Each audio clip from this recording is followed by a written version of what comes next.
Olá pessoas, tudo bem? Meu nome é Gabriele e hoje nós vamos falar sobre alguns emblemas sociais dos esportes paraolímpicos. Todas as referências, todos os links estarão no final deste vídeo e estarão no nosso canal lá na descrição, ok? E fiquem mais do que à vontade no nosso canal para poder comentar sobre casos que vocês conhecem de polêmicas, emblemas sociais que vocês sabem que aconteceram nos esportes paraolímpicos, ok? Então, vamos lá! Mas antes nós vamos contextualizar um pouquinho o que é os esportes paraolímpicos.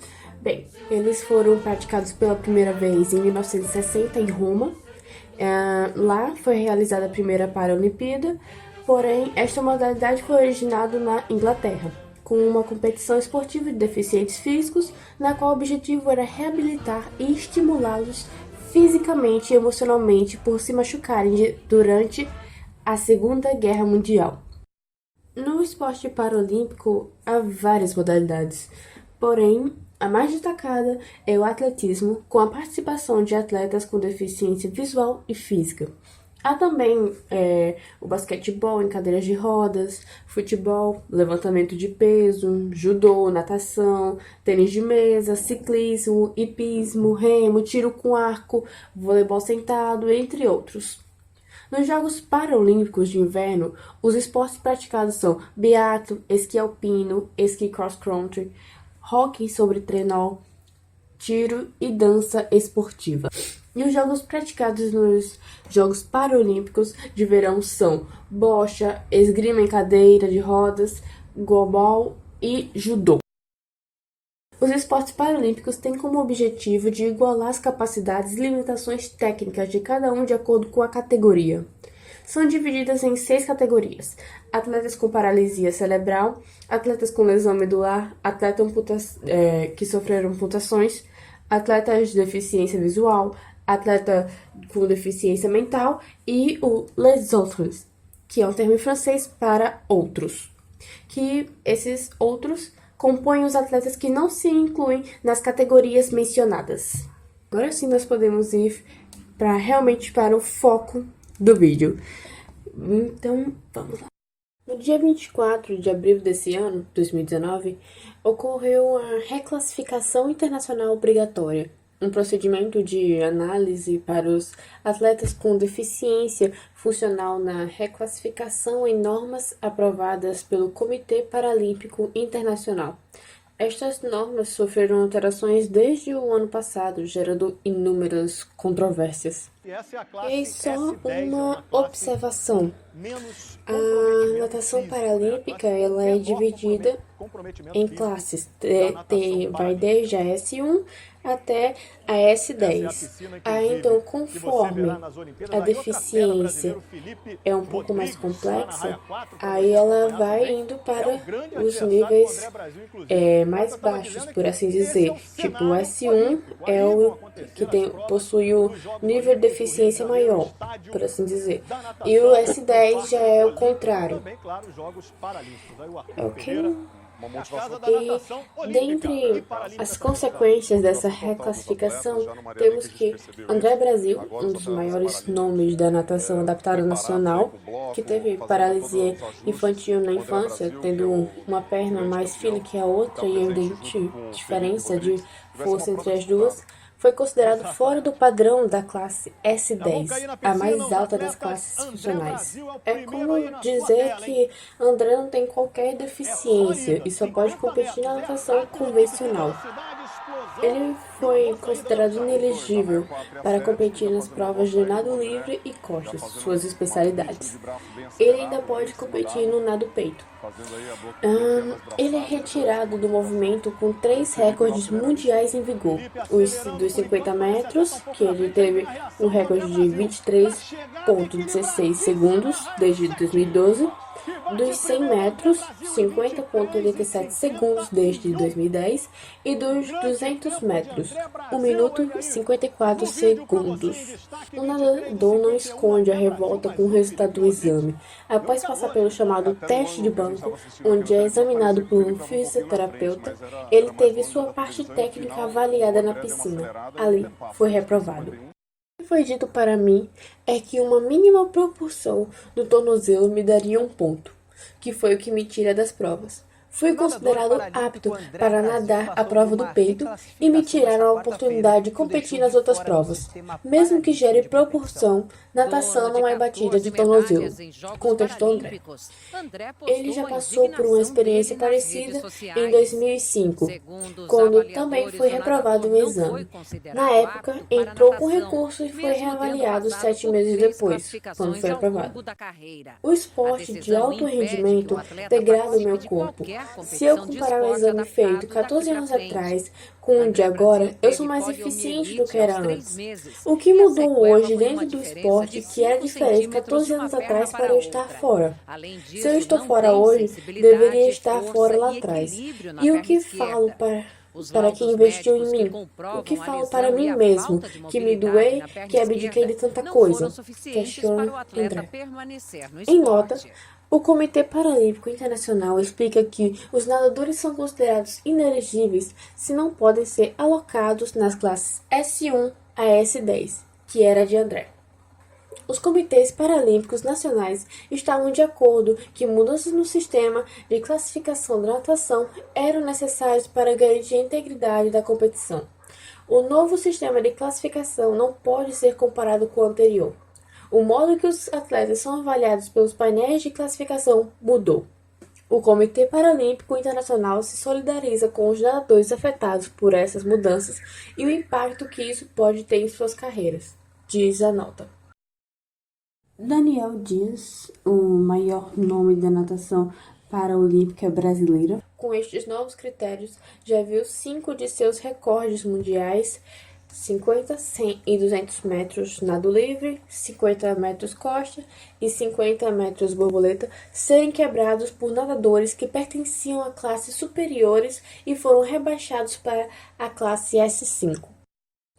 Além de André Brasil e Daniel Dias, Felipe Rodrigues, colega de classe de André na S10, também foi considerado inelegível na primeira avaliação. Houve uma apelação e seu caso está em revisão. Isto quer dizer que sua performance física estará em análise durante o Open, que na época ocorreu no dia 25 de abril, em São Paulo. Se for identificado características de força normal nos seus movimentos, Felipe também pode perder a condição de nadador paralímpico. O Brasil ainda tem mais 3 casos de atletas em condições de revisão e que poderão subir de classe de acordo com as avaliações na competição. Daniel Dias pode subir de classe somente no nado peito, passando da SB4 para a SB5. Thalisson Glock está subindo da S6 para a S7 e Joana Silva estaria subindo da S5 para a S6. Agora vamos passar para outro caso de polêmica no esporte paraolímpico. Nós achamos interessante trazer à tona esse caso recente, mais ou menos, de 2016, que é Paralímpicos defendem Cléo Pires e Vilhena após campanha polêmica.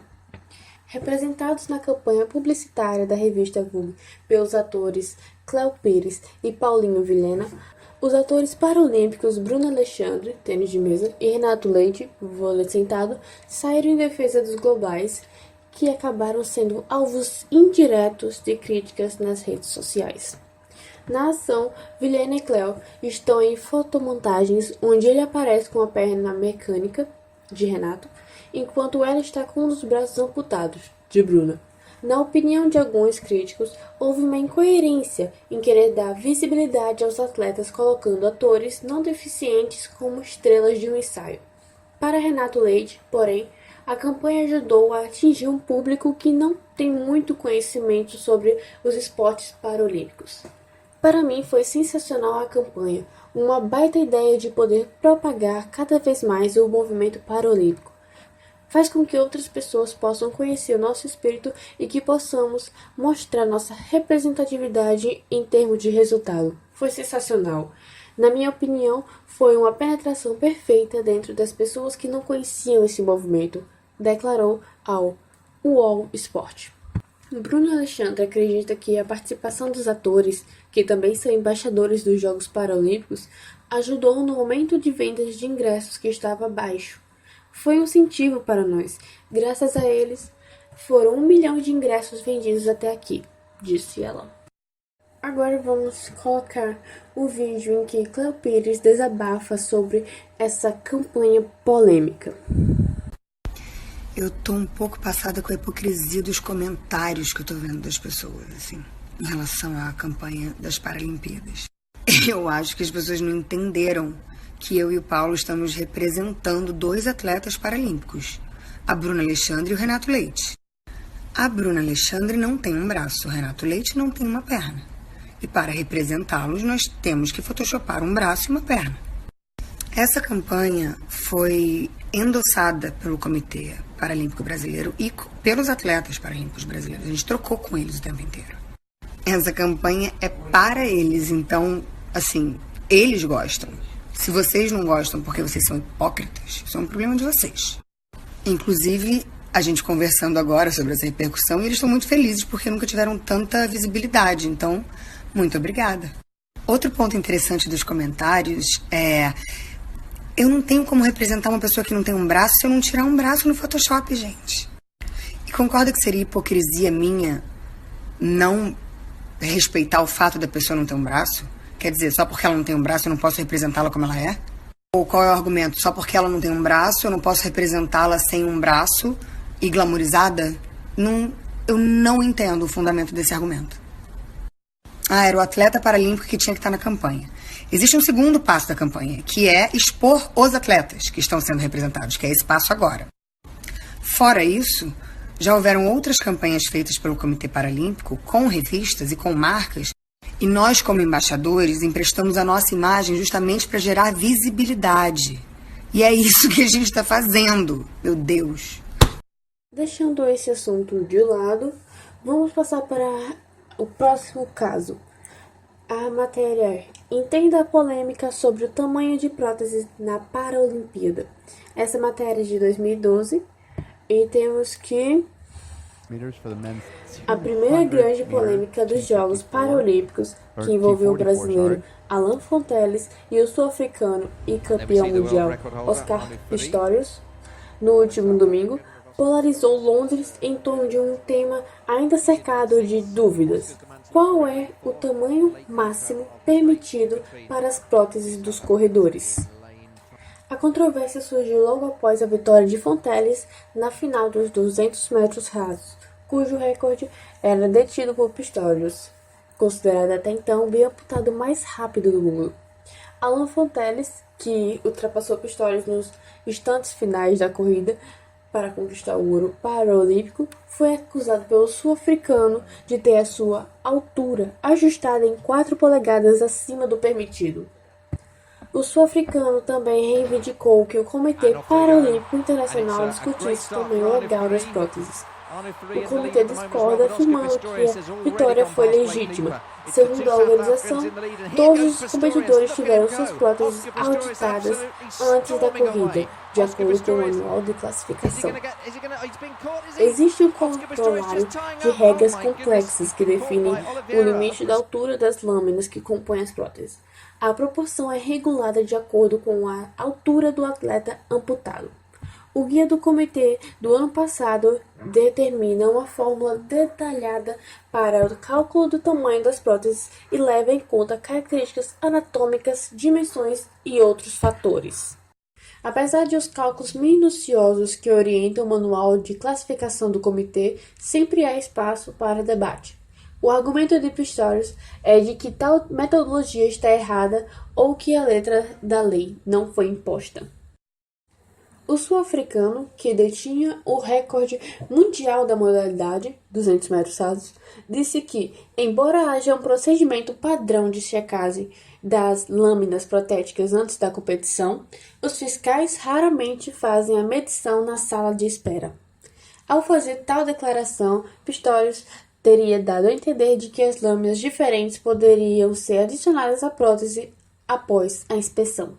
A indireta foi negada por Fonteles, que, por sua vez, alegou que usou as mesmas próteses utilizadas no mês passado. É isto, muitíssimo obrigada, meus queridos, e até!